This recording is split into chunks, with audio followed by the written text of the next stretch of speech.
నమస్తే తెలంగాణ ప్రజలారా, మీరు చూస్తున్నది నిరుద్యోగి న్యూస్. నేను మీరామాష.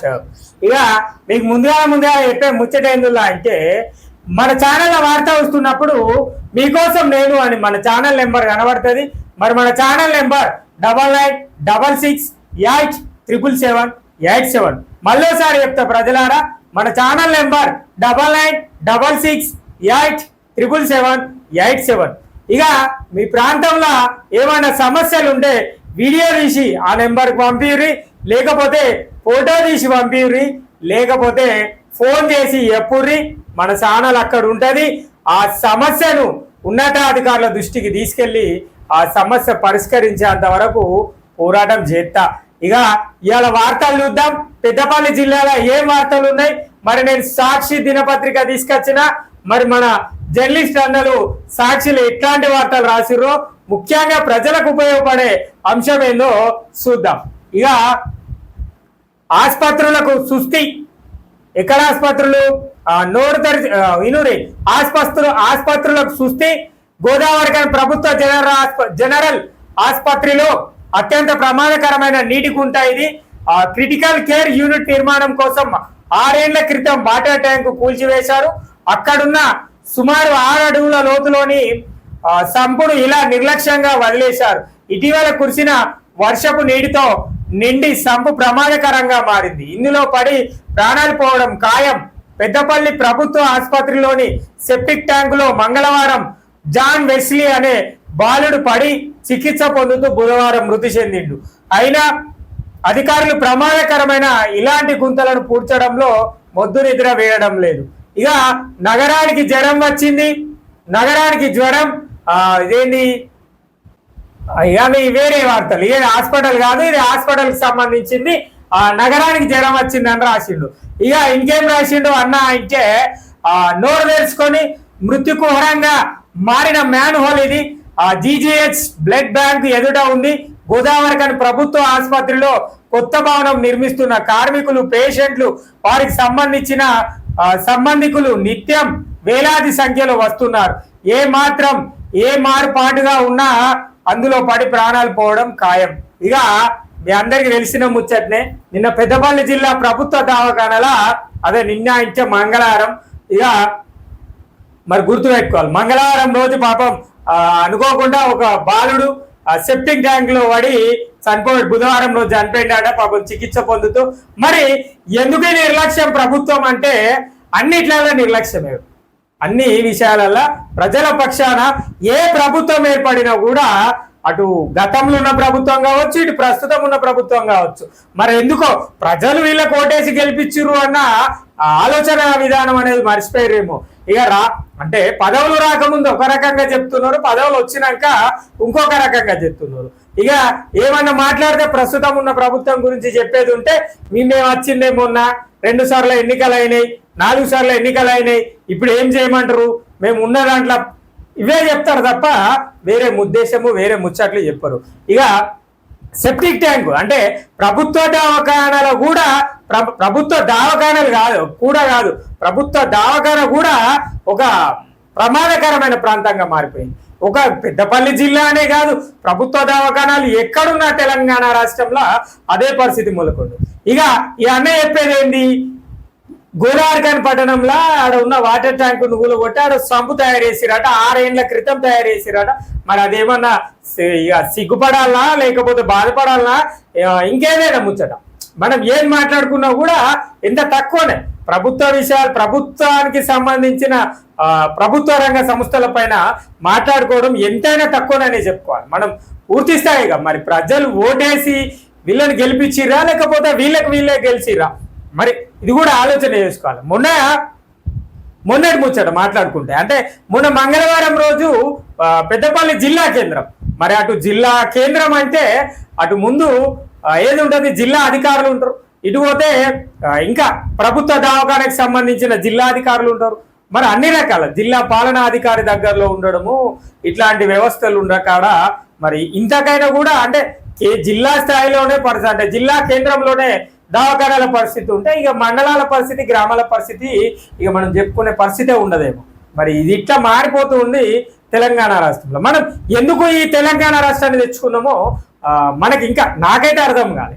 మరి ఒకవైపు నిరుద్యోగుల బాధలు రాష్ట్రంలో అట్లనే ఉంటున్నాయి, మరి వాళ్ళు ధర్నాలు, జర్నలిస్టుల పైన దాడులు, ఎవరికి ఏది నచ్చినా కూడా అటు ఏ ప్రభుత్వం ఏర్పడినా కూడా, ఏ పార్టీ ఏర్పడినా, ఏ పార్టీ నుంచి ప్రభుత్వం ఏర్పడినా కూడా గత 10 ఏళ్ల పరిస్థితులు అట్లా ఉన్నాయి. ప్రస్తుత 7 నెలల పరిస్థితులు ఇట్లా ఉన్నాయి.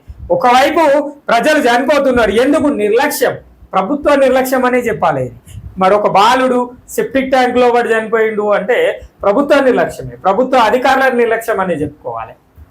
ఇక ఎన్టీపీసీ నిర్మించిన నిరుపయోగంగా మరుగుదొడ్డి ఇది ప్రభుత్వ ఆసుపత్రిలోనిది. ఏళ్లుగా వినియోగంలోకి రాకుండా పట్టించుకున్న నాదుడే లేడు. పెద్దపల్లిలో ఘటన, మరుగుదొడ్లకు తాళాలు వేయడంతో అక్కడ ప్రమాదం చోటు చేసుకొని బాలుడు దుర్మారం పాలయ్యారు. ఈనూరిగా బాలుడు ఎందుకు చనిపోయిందట అంటే అక్కడ ఉన్న మరుగుదొడ్లు, అదే సులభ్ కాంప్లెక్స్, మనం అనుకునే టాయిలెట్స్, వాష్రూమ్స్, మన భాషలో బాత్రూములు, మరి వాటికి తాళాలు వేసుకొని ఉంటే పాపం మా బాలుడికి మూత్ర విసర్జన మూత్రం వచ్చిందేమో, అటు వెళ్ళినట్టున్నాడు,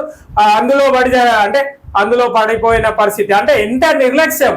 వచ్చిన పేషెంట్లు కావచ్చు, పేషెంట్లతో ఉన్న సంబంధికులు కావచ్చు, ఎవరికైనా కూడా నిత్యావసరంగా అంటే కాలకృత్యాలు తీర్చుకోవడానికి అవసరమైన వాష్రూమ్స్ ను ఉపయోగించుకోవాల్సిన సమయంలో వాటిని తాళాలేసి ఉంటే ఇగో పరిస్థితి ఎంత దూరం వచ్చింది. ఒక బాలుడు మృత్యువాత పడాల్సి. ఎవరు తీసుకొస్తారు ఆ కుటుంబానికి?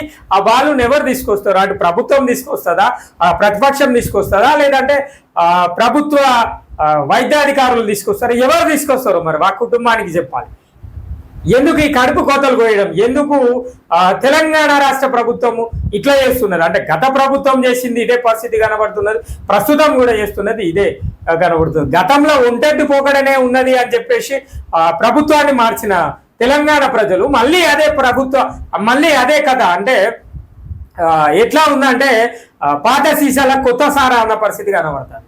అంతే తప్ప ఇక్కడ ఏం అభివృద్ధి కానీ ప్రజలకు అవసరాలను కానీ తీర్చే పరిస్థితి కనబడతలేదు. ఎక్కడ కూడా ఏ అంశంలో కూడా తీసుకున్నా కూడా తెలంగాణ రాష్ట్రంలో అట్లనే కనబడుతుంది. ఇదిగా ప్రభుత్వ దవాఖానాలకు నిర్లక్ష్యపు రోగం, లక్షలు వెచ్చించి వైద్య పరికరాలు కొనుగోలు, నిర్వహణ లోపం మూలన పడుతున్న వైనం ప్రమాదకరంగా హాస్పిటల్ల ఆవరణలు. ఎన్ని చెప్పినా ఎంత చెప్పినా ప్రభుత్వ రంగ సంస్థలు మారాయి, మరి ప్రభుత్వ అధికారులు మారారు.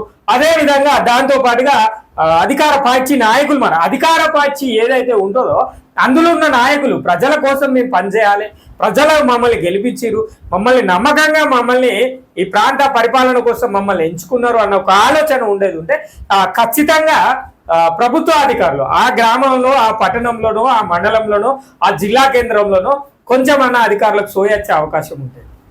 ఎన్ని తీసుకొచ్చి పెట్టినా కూడా ఈ అన్న చెప్పేది ఎట్లా ఉందంటే పరికరాలు లక్షలు పెట్టి కొనుకొస్తారు. ఎవడి పైసలు ఎందుకు కొనుకొస్తారు? కొనుకొచ్చాడ పెట్టి ప్రజల అవసరాలు తీర్చురయ్యా అంటే అది మూలన పడేయడు. మన గతంలో పెద్దపల్లి జిల్లాలో ఉన్న ప్రభుత్వ దవాఖానాల గురించి మాట్లాడుకున్నమాట. మంతిని కావచ్చు, ఇటు గోదావరిఖాన్ పట్టణం కావచ్చు, పెద్దపల్లి కావచ్చు, మళ్ళా మొన్న మంగళవారం జరిగిన ఘటన విషయంలో మళ్ళీ మాట్లాడుకోవాల్సిన పరిస్థితి నెలకొన్నది. అంటే ఏ విషయంలో కూడా ప్రజలారా మనం ఆలోచించాల్సింది ఏంటంటే ఏదైనా కూడా ఇప్పుడు ఏది జరిగినా కూడా అన్యాయం ఎవరికి జరుగుతుంది? సామాన్య ప్రజలకే జరుగుతుంది అన్న ముచ్చట అర్థం చేసుకోవాలి. ఇది ఇట్లా ఉంది. ఇక సామాజిక సేవలో ఇది సుమారు 25 లక్షలు వెచ్చించి కొనుగోలు చేసిన ప్లేట్లెట్ యంత్రం 2D ఇన్కో మిషన్లు ఇవి జిల్లా కేంద్రంలోని బ్లడ్ బ్యాంకుల్లో ఇలా మూలన పడేశారు. కనీసం వీటి ముసుగును కూడా తీసి వినియోగంలోకి తేవడం లేదు. నిపుణులు లేక వీటిని మూలన పడేశారని చెప్తున్నారు. ఇక ఒకటేమో ప్లేట్లెట్స్ లకు సంబంధించింది, మరొకటి హార్ట్ 2Dకి సంబంధించిన మిషన్స్. అవి ఎందుకు లక్షల రూపాయలు తీసుకొచ్చి 25 లక్షల రూపాయలు పెట్టి ఆ వస్తువులను కొనుక్కొచ్చి ఆ పరికరాలను తీసుకొచ్చి మూలకు పెట్టి అంటే పరిస్థితులకు ప్రజల యొక్క ప్రాణాలతో ప్రభుత్వ వైద్య శాఖ ఎంత మేరకు ఆడుకుంటుందో చూడాలి. ఇక నిన్న మంగళవారం రోజు జరిగిన బాలుడు సెప్టిక్ ట్యాంక్ లో పడిపోవడము, చనిపోవడం, మరి దానికి ఎవరు బాధ్యత వహిస్తారు? మరి ఆరోగ్య శాఖ మంత్రి ఎక్కడున్నాడు? మరి జిల్లా ప్రభుత్వ వైద్యాధికారి ఎక్కడున్నాడు? మరి జిల్లా అధికారులు అంతా ఎక్కడ పోయారు? మరి వీటిపైన ఎవరు విచారణ చేస్తున్నారు? మరి ఏం చేస్తారు? నష్టపరిహారం ఇస్తారు. అంటే డబ్బులు ఇస్తే వాళ్ళ కుటుంబానికి ఆ యొక్క సమస్య తీరిపోతుందా? ఆ బాలుడు వచ్చే అవకాశం ఉంటుందా? మరి ఇట్లాంటి ఆలోచనలు లేకుండా ప్రజల ప్రాణాలతో, సామాన్య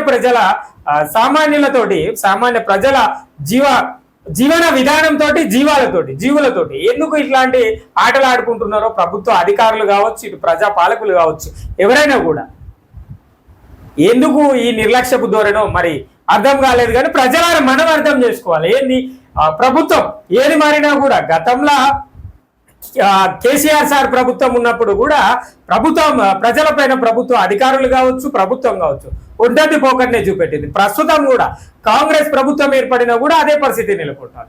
అంటే మనం తెలంగాణలో మార్పు జరగాలి అని చెప్పిన మార్పు జరిగింది, నిర్లక్ష్యపు మార్పు. గతంలో జరిగిన పనుల కంటే ఇప్పుడు ఇంకా నిర్లక్ష్య ధోరణిలోకి పోతున్నారు. ఇక్కడ మనం ఏ పార్టీల గురించి మాట్లాడుకుంటున్నామో ఒక బాలుడు చనిపోయాడు. ఎవరి నిర్లక్ష్యం వల్ల చనిపోయాడు? ఎందుకు చనిపోవాల్సి వచ్చింది? అక్కడ మీరు మరుగుదొడ్లకు తాళాలు వేయకుంటే ఆ బాలుడు అందులోకి వెళ్ళి సురక్షితంగా మళ్ళీ ఆ కుటుంబీకుల వద్దకు చేరేవాడు. మీరు మరుగుదొడ్లకు ఎందుకు తాళం వేసిరు? ఒక జిల్లా కేంద్రంలో ఉంటున్న ప్రభుత్వ దవాఖానాల పరిస్థితులే గట్లా ఉండే, మండలాలల్లో గ్రామాలల్లో ఉన్న ప్రభుత్వ దవాఖానాల పరిస్థితి లేదు. మరి చూడాలి. మనం కూడా ఒకసారి మన ఛానల్లో ఈ ఆసుపత్రుల గురించి ప్రత్యేక ఫోకస్ పెట్టాలి. ఆసుపత్రులకు సుస్థి అని చెప్తున్నాడు ఈ అన్న.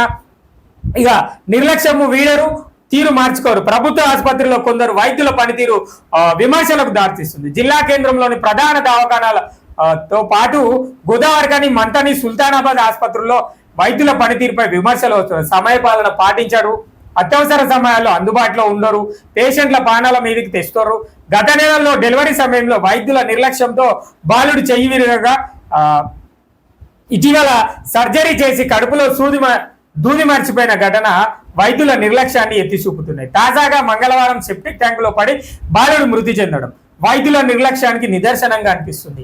కొందరు డాక్టర్లు ప్రభుత్వం నుంచి వేతనం తీసుకుంటూ సొంత క్లినికుల్లో ఎక్కువ సమయం గడుపుతున్నారనే ఆరోపణలు వినిపిస్తున్నాయి. ఇదే విషయమై అధికారులను వివరణ కోరగా వైద్య సేవలపై నిర్లక్ష్యం వహిస్తే కఠిన చర్యలు తీసుకుంటామన్నారు. అంటే ఎందుకు సరే, అంటే వ్యక్తులు చనిపోయిన తర్వాత, పిల్లగాడు చనిపోయిన తర్వాత మీరేమో ఇంకా ఏం తీసుకుంటారు? మరి ఎట్లాంటి ఏందో తీసుకుంటాం మేము. ఏంటి కఠిన చర్యలు తీసుకుంటారు? ఏం కఠిన చర్యలు? గోదావరికని పట్టణం కావచ్చు, సుల్తానాబాద్ పట్టణం కావచ్చు, పెద్దపల్లి కావచ్చు, మంతని కావచ్చు, ఈ 4 ప్రాంతాలలో ప్రధాన దవాఖానాలు ఉన్నప్పుడు ఎన్ని జర్నలిస్టులు అన్నలు, ఎంతమంది దినపత్రికల్లో కావచ్చు, అటు టీవీ ఛానల్లో కావచ్చు, సోషల్ మీడియాలో కావచ్చు, మరి అన్ని మాధ్యమికాలలో, సాంకేతిక మాధ్యమికాలలో అన్నిట్లలో కూడా సమస్యలు ఉన్నాయి. ప్రభుత్వ దవాఖానాలని ఎత్తి చూపుతున్నాయి. అటు స్వచ్ఛంద సంస్థలు పోరాటం చేస్తున్నాయి. మరి ఎందుకు ఈ వైద్యుల నిర్లక్ష్యం? నిజంగా ప్రభుత్వ వైద్యులు కనుక ప్రైవేట్ క్లినికులు నడిపించుకుంటే మీరు స్వచ్ఛందంగా వెళ్ళి మీ క్లినికులను నడిపించుకోండి. ఎందుకు అంటే మీరు మీ క్లినిక్ల కోసం ఇక్కడ ప్రభుత్వ దవాఖానాలో ఉన్న పేషెంట్ల ప్రాణాలతో చెలగాటం ఆడాల్సిన అవసరం లేదు. నిజంగా ప్రభుత్వ దవాఖానాలు ఒకటే పూట, గోదావరికని పట్టణం అయితే మరీ దారుణం ప్రభుత్వ దవాఖానాల. ఎందుకంటే నేను స్థానికంగా ఉంటున్నా కాబట్టి చూస్తున్నా. గోదావరికని ప్రభుత్వ దవాఖానాల మరి ఏందో, మరి ఆ రోగం ఏందో, అంటే నిజంగా ప్రజలు రోగాలతో వచ్చి రోగాల బారిన పడి అక్కడికి వస్తే వచ్చిన రోగాన్ని తగ్గించడం కంటే రోగాలను పెంచి పంపించే ప్రయత్నమే జరుగుతుంది. ఎందుకు? ఒక టాబ్లెట్ రాస్తారు, ఆ టాబ్లెట్ అందులో దొరకదు, మళ్ళీ వాళ్ళకి సంబంధించిన మెడికల్ షాపుల్లోనే దొరుకుతున్నాయి. మరి ఇంకా అంటే నేను నిన్ననే ఒక అభ్యర్థులు, అంటే కొంతమంది వ్యక్తులతో నేను మాట్లాడినా కాబట్టి నాకు నిజ నిర్ధారణ అయిన తర్వాతనే మన ఛానల్ అక్కడ ఉంటుంది. ఎందుకంటే ఇప్పుడున్న వాళ్ళైనా ఎవరైనా కూడా నాయకులు కావచ్చు, అధికారులు కావచ్చు, ఏం చెప్తారంటే మీ దగ్గర ఆధారాలు లేవు, అన్ని ఎట్లా మాట్లాడతారు అంటారు కదా. నేను ఆధారాలతోనే మాట్లాడతా. ఏ విషయం కూడా ఇక్కడ నిల్చొని మాట్లాడతానా, లేదంటే మన లోగో పట్టుకొని అక్కడ ఉన్న అంటే ఖచ్చితమైన సమాచారం ఉంటేనే మనం మాట్లాడతాం. ఎందుకు అనవసరమైన విషయాలు? మనం ఏంది నిర్లక్ష్యం ఏంది? ఒక బాలుడైంది, సెప్టిక్ ట్యాంక్లో పడి చనిపోవడైంది, ఇటు పోతే గోదావరికని పట్టణం పరిస్థితి ఏంటి, అటు పోతే దూది మరిచిపోతారా? అంటే సర్జరీ చేసి కడుపులో దూది మరిచిపోతారా? ఇది నిజంగా డాక్టర్లేనా మీరు చేసేటోళ్ళు? నిజంగా సర్జరీ చేసేటోళ్ళు డాక్టర్లేనా? అంటే ప్రశ్న అట్లా ఉన్నది. మరి డాక్టర్లు నిర్లక్ష్యపు డాక్టర్లు అని చెప్పుకోమంటారా? సూది మందులు మరిచిపోతారా? కాదు సర్జరీ చేస్తే ఆ లోపల అవి మర్చిపోతారా? లేకపోతే డెలివరీ సమయంలో బాలుడో పాప పుట్టేటప్పుడు మీకు డెలివరీ చేయకపోతే డెలివరీ చేయొచ్చు డాక్టర్ తోటి చెప్పారు. నిజంగా డాక్టర్లు చెప్తే ఆ పాప అంటే ఆ జన్మించే పాప చెయ్యిరుగుతుందా? ఇదెక్కడి వైద్యము, ఇదెక్కడి పరిస్థితి? ఇప్పుడు మీ దగ్గరకు వచ్చింది ఏంది సమస్య? మాకు కడుపు నొత్తాంది, కాలు నొత్తాంది అని మీ దగ్గరికి వస్తే మీరు మళ్ళీ అలా కడుపు నొత్తాంది అపెండిసైటిస్ దాన్ని సర్జరీ చేయాలి తీసేయాలని చెప్పేసి తీసేసి మీరు అందులో ఒక కొత్త వస్తువును మర్చిపోయి మళ్ళీ వాడికి కొత్త రోగాన్ని తయారు చేయడమే. ఇదెక్కడి నిర్లక్ష్యం? నిజంగా ప్రభుత్వ వైద్యులు మీరు ప్రైవేటు దవాఖానాలు ప్రైవేటు క్లినికులు నడిపించుకోవాలనుకుంటే పోరి నడిపించుకోర్రి, మీరు ప్రభుత్వ దవాఖానాల్లో పని చేయకూర్రి. నిజమే. మరి అటు ప్రభుత్వం కూడా ప్రభుత్వ వైద్యాధికారులకు కూడా చెప్పేది ఏంటంటే ఇట్లా క్లినికులు నడిపించుకునేటోళ్ళని మీరు తీసుకోకూర్రి. అనేక మంది బిడ్డలు ఉన్నారు, ఎంబీబీఎస్లు ఎండీలుగా చదివిన వాళ్ళు ఉన్నారు, లేరా? ఎందుకు లేరు? చాలా మంది ఉన్నారు. ఎప్పుడు ఎవరి వాళ్ళ రాజకీయ నాయకుల ఏది బంధువులు లేదంటే రాజకీయ నాయకుల అన్నలు తమ్ముళ్ళు వీళ్ళే తప్ప వేరే ఎవరు ఉండరా? కొంతమంది అయితే గోదావరికనిలా 3 రోజులు కనబడతారు, 3 రోజులు కనబడరు వారంలో. మరి వాళ్ళు ఏది ఎటువైనాయా అంటే ఏమో. మరి వాళ్ళకు అటెండెన్స్ రిజిస్టర్ వాళ్ళది కనుక చూస్తే ఖచ్చితంగా ఉంటారు, వాళ్ళు ఆ వారం మొత్తం ఉంటారు. మరి అది ఎట్లా నడుతుందో నాకైతే అర్థం కాలేదు. చూడాలి ప్రజలారా, మన ఛానల్ ద్వారా ఖచ్చితంగా పెద్దపల్లి జిల్లాలో ఉన్న ప్రభుత్వ దవాఖానాలు పిహెచ్సిలు అంటే ప్రాథమిక వైద్య దవాఖానాల పైన ప్రత్యేక ఫోకస్ పెట్టి చూపెడదాం. నిజంగా చూపెట్టే ప్రయత్నం చేద్దాం. ఏది ఏమైనా కూడా ప్రజల పక్షాన ప్రజల కోసం పోరాటం చేస్తుంది నిరుద్యోగి న్యూస్ అన్నది గుర్తుపెట్టుకోవాలి. మీ దగ్గర కూడా ఏమైనా ప్రాబ్లమ్స్ ఉంటే ఈ నగరానికి జ్వరం వచ్చింది ఇవి కాదు, నిజం నగరానికి జ్వరం వచ్చిందని రాసిండు అన్న. సీజనల్ వ్యాధులు ప్రబలుతున్నాయి, జ్వరం, వైరల్ ఫీవర్, ఇతర సీజనల్ వ్యాధులతో బాధపడుతూ పేషెంట్లు ప్రభుత్వ ప్రైవేటు ఆసుపత్రుల బాట పడుతున్నారు. వారి రాకతో ఆసుపత్రులు కిటకిటలాడుతున్నాయి. బుధవారం గోదావరికని ప్రభుత్వ ఆసుపత్రి కిక్కిరిసిపోయింది. వైద్యులను సంప్రదించి తమ బాధలు చెప్పుకునేందుకు గంటల తరబడి నిరీక్షిస్తున్నారట. ఇక గట్లున్నది. ఒకవైపు సీజనల్ వ్యాధులు, ఇటు వర్షాకాలం మొదలైంది, ఇటు వర్షాలు పడుతూ ఉంటాయి. ఒకవైపు మున్సిపల్ కార్పొరేషన్లు, మున్సిపాలిటీలు, గ్రామ పంచాయతీలు ఏమో ప్రత్యేక పాలనలు పోయినాయి. మున్సిపల్ కార్పొరేషన్ రామగుండం పనిచేయేది, తర్వాత పెద్దపల్లి మున్సిపల్ పరిస్థితి అట్లా పోతుంది. పంచాయతీ మున్సిపాలిటీలా ఎవరు చూడరు. ఏంది ఇది? ఓ చెత్త ఎత్తుకపోరు, ఓ చెదారం ఎత్తుకపోరు, కాలువలు తీయరు, ఏం చేయరు, రోడ్లు ఉన్నాయి, అండర్ గ్రౌండ్ డ్రైనేజీల పరిస్థితులు ఉన్నాయి. ఇవన్నీ తర్వాత దోమల పొగ, ఫార్మింగ్ చేయాలి. ఏ ప్రాంతంలో ఫార్మింగ్ చేస్తుంది, ఏ మున్సిపాలిటీ ఫార్మింగ్ చేస్తుంది? అటు మంత్రిని తీసుకో, ఇటు సుల్తానాబాద్ తీసుకోరు, పెద్దపల్లి తీసుకోరు, కార్పొరేషన్ రామగుండం తీసుకోరు, ఏదో ఒక కాడ ఫార్మింగ్ చేస్తున్నారు. మరి వర్షాకాలంలో నీటి గుంటలు ఏర్పడతాయి. ఆ నీటి గుంటల మీద దోమలు గుడ్లు పెట్టి లావాలు ఏర్పాటు చేస్తే మరి అక్కడ దోమలు వాటి సంతానోత్పత్తిని చేస్తాయి. వాటి అక్కడ ఆయిల్ పోస్తున్నారా? ఎక్కడ పోస్తున్నారు? ఏడ ఎత్తున్నారు? కాలువలు తీస్తున్నారా? నిదర్శనం చూపెడతా నేను కార్పొరేషన్లకు, మున్సిపాలిటీలకు, గ్రామ పంచాయతీల పరిస్థితి అయితే మరీ దారుణంగా తయారవుతున్నది. ప్రత్యేక పాలన, ఏం పాలన? ఎటు పోతుంది పాలన? మనం ఎక్కడున్నాం? ఇదేనా మనం సాధించుకున్న తెలంగాణ? ఇదేనా మనం తెచ్చుకున్న తెలంగాణ? ఇదేనా మనం తెలంగాణ రాష్ట్రంలో కోరుకున్న మార్పు? ఏది నిర్లక్ష్యంతో ఉంటే మనం చనిపోవాలి. అధికారుల నిర్లక్ష్యం, సామాన్య ప్రజలు చనిపోవాలి. మరి నాయకుల నిర్లక్ష్యం, అటు నిరుద్యోగులు చనిపోవాలి. ఇదేనా మనం తెచ్చుకున్న తెలంగాణ ప్రాంతం? ఇదేనా మన తెలంగాణ ఉద్యమం? ఇదేనా మనం తెలంగాణలో నేర్చుకున్న కథ? మరి దేనికోసం మాట్లాడాల్సి వస్తుంది? ఇక అన్ని సిగ్గుపడాల్సిన ముచ్చట. పెద్దపల్లి జిల్లా అని చెప్పేసి ఉంటారు. ఎక్కడికి పోయారు ఈ ఎమ్మెల్యేలు? ఎక్కడికి పోయారు? ఎంపీలు ఎక్కడికి పోయారు? ఇలా అంతా ఎక్కడికి పోయారు? జిల్లా కలెక్టర్ సార్ ఎక్కడికి పోయిండు? జిల్లా అదనపు కలెక్టర్ మేడం ఎక్కడికి పోయింది? మరి ఎందుకు ప్రభుత్వ దవాఖానాలను తనిఖీలు చేస్తలేరు? మీరు చెయ్యరు, అవి కూడా చెయ్యాలి కదా. చెయ్యమని చెప్తున్నాం కదా, ప్రజల తరపున మేము మాట్లాడేది అదే కదా. సోషల్ మీడియా వేదికగా మాట్లాడినా, సాటిలైట్ ఛానల్లో మాట్లాడినా, ఈ పేపర్లలో చెప్పినా, మరి తర్వాత ప్రింట్ మీడియా ఏది చెప్పినా కూడా జర్నలిస్టులు అన్నలు ప్రజల కోసమే చెప్తున్నారు కదా. మరి సమస్యలను ప్రతి ఒక్క దినపత్రిక చూపెట్టినప్పుడు ఆ సమస్యలపైన ఎందుకు ప్రత్యేకంగా మీరు దృష్టి పెడతలేరు? ఇది విద్య, వైద్యం, ఆరోగ్యం, ఏది విద్య లేదు. విద్య ఎక్కడున్నది? విద్య ఎక్కడికి పోయింది? ఆరోగ్య పరిస్థితి ఇట్లా ఉన్నది. ఏది ఇంకా మన తెలంగాణ రాష్ట్రంలో మనం సంపాదించింది? నిజంగా చాలా బాధ అనిపిస్తుంది. ఆ బాలుడు ఎందుకు మరుగుదొడ్డి తాళం వేసిరు? మీరు ఆ మరుగుదొడ్లోకి ఆ వాష్రూమ్లో కనుక తాళం వేయకపోయేది ఉండే ఆ బాలుడు ఈరోజు వాళ్ళ కుటుంబాల ముందు, అంటే వాళ్ళ కుటుంబ సభ్యుల ముందు ఉండేవాడు. మరి నిర్లక్ష్య ధోరణి ఎట్లా ఉందో కూడా అర్థం చేసుకోవాలి ప్రజలారా. ఇది ఇక ఆసుపత్రులకు కుస్తీ ఇక ఆసుపత్రుల అభివృద్ధి అని చెప్పారు. వందల వేల కోట్లు తీసుకొచ్చి మేము డెవలప్ చేస్తున్నాం. ఏడ చేస్తున్నారు అయ్యా? మీ వందల వేల కోట్ల రూపాయలు ఇచ్చినామని ఏడబెట్టి చేస్తున్నారు? చూపెట్టాలి, నిజం చూపెట్టాలి. మీరు అభివృద్ధి ఏడ చేసిరో చూపెట్టాలి. పెద్దపల్లి జిల్లా అభివృద్ధి ఏడ జరిగిందో చూపెట్టాలి. ఇక మొన్న నేను ఎంపీ షాప్ కోసమే మాట్లాడతా. ఎందుకు మాట్లాడతా అంటే కొత్త ఎంపీ మనకు. మరి అన్న చెప్పింది ఏంది? మా తాత వేసిండు, పెద్దపల్లి నియోజకవర్గాన్ని అట్లా చేసిండు, అభివృద్ధి చేసిండు. మరి మీరేం చెప్తున్నారు? కొత్త అంటే ఇప్పుడు 7 నెలలు అవుతుంది ఎమ్మెల్యేగా అందరూ కలిసి రాష్ట్ర ప్రభుత్వం ఏర్పడి. ఏమైంది మరి? ఇంకా నిద్ర సరిపోతలేదా? నిజంగా రాష్ట్ర ప్రభుత్వానికి ఇంకా నిద్ర సరిపోతలేదా? నిద్ర సరిపోవాలంటే ఎన్ని రోజులు కావాలి? ఇంకా మీరు చెప్పురు. మరి ప్రెస్ మీట్ పెట్టి మాకు నిద్ర ఇంకో ఏడాది పాటు ఉంటుంది, మా నిద్ర అయిపోయిన తర్వాత మేము అభివృద్ధి కోసం ఆలోచిస్తామని చెప్పురు. అటు నిరుద్యోగులు హైదరాబాద్ లో కొట్లాడతారు, ఇక్కడ ఆసుపత్రిలో పరిస్థితి. ఒక పెద్దపల్లి పరిస్థితే చెప్పట్లేదు, నేను తెలంగాణ రాష్ట్రంలో ఉన్న ప్రభుత్వ దవాఖానాల గురించి చెప్తున్నా. ఇది పరిస్థితి ప్రజలారా. మరి మనం కూడా ప్రజలారా మనల్ని పట్టించుకోవడానికి నాయకులు లేరు, పట్టించుకోవడానికి ప్రభుత్వ అధికారులు లేరు. కాబట్టి మనం జాగ్రత్తగా ఉండాలి. మనకు ఎంత మేరకైతే జాగ్రత్తలు వహిస్తామో మనకు అంత మేలన్న ముచ్చట అర్థం చేసుకోవాలి. ఇక మార్పు అనేది ఎట్లా కోరుకున్నామో మనకు కనబడుతుంది, కళ్ళకు కట్టినట్టు కనబడుతుంది. గతంలో కుక్కలా కాపలిగా రాష్ట్రాన్ని పాలిస్తా అని చెప్పి మనల్ని అట్లా మోసం చేసిరు, ఇక ఇప్పుడు ఇట్లా మోసం చేస్తున్నారు. ఏమైనా కూడా మనం జాగ్రత్తగా ఉండాలి, మనము జాగ్రత్తగా ఉండాలి. ఇక కేంద్ర ప్రభుత్వం నుంచి ఉన్న నాయకులు ఇక్కడ లేరా?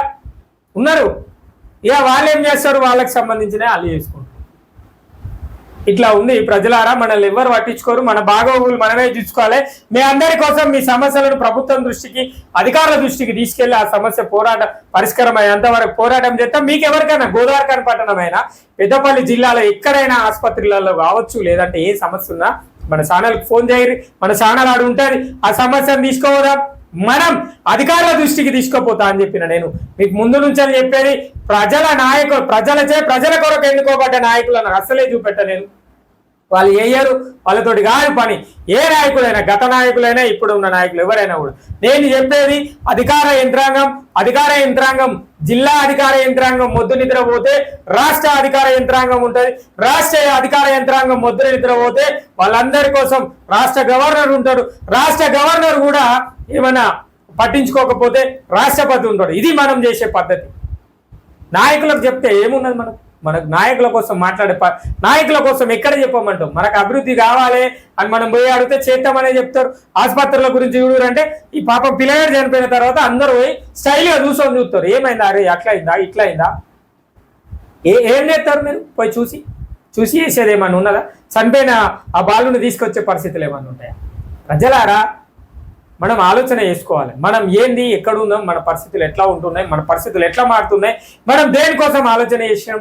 మన రాష్ట్రాన్ని తెచ్చుకొని గత 10 ఏళ్ళు అట్లా చచ్చిపోయినాం, మరి మళ్ళీ ఇట్లా చచ్చిపోతున్నాం, మనమే చచ్చిపోతున్నాం. నిజమే, తెలంగాణ ఉద్యమంలో సామాన్య ప్రజలు తెలంగాణ కోసం పోరాటం చేసిన ఎంతో మంది త్యాగదనుల ఫలితమే తెలంగాణ రాష్ట్రం అని మనం మాట్లాడుతాం. మరి ఏ రాజకీయ నాయకుడు చచ్చిపోలే అప్పుడు? నిజమే కదా ప్రజలారా, అప్పుడు ఏ రాజకీయ నాయకుడు కూడా చచ్చిపోలే కదా. ఆలోచన